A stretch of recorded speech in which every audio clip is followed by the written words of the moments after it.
Obama's energy plan out today. Jared Bernstein, Jerry Bowyer. Jared, there's a gang of 10, 5 Democrats, 5 Republicans. We had Senator Mary Landrieu on. She's one of the leaders from Louisiana. They're working on a bipartisan deal to drill.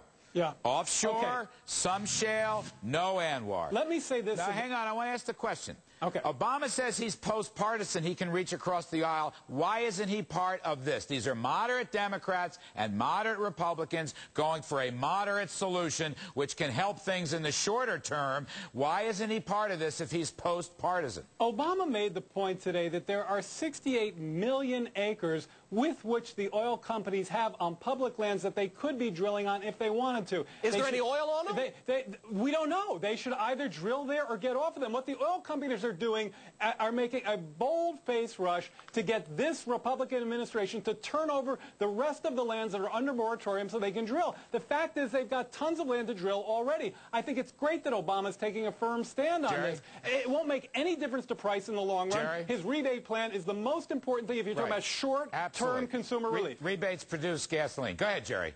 The 68 million put money thing, in people's pockets. The 68 million acres thing, I'm so tired of this Democratic talking point. Look, it's not just 68 million acres. They have to be promising.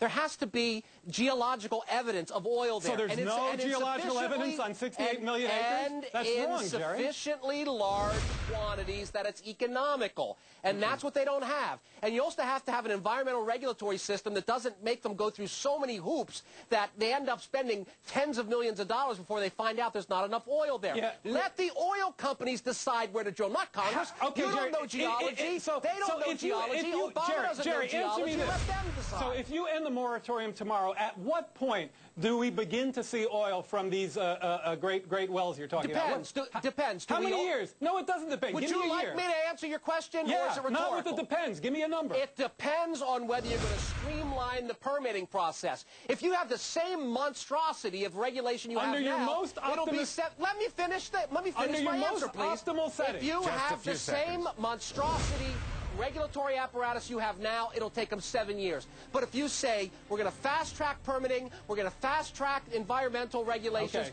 we're going to let them drill right away, then 2, 3 years. And that'll show up in the futures market right now. That's patently false. I got to leave it there. I do think, Jared, you're missing the interaction of the moratorium and the traders in the futures market. But we'll talk about it next week. Jared Bernstein, Jerry Bowyer will be right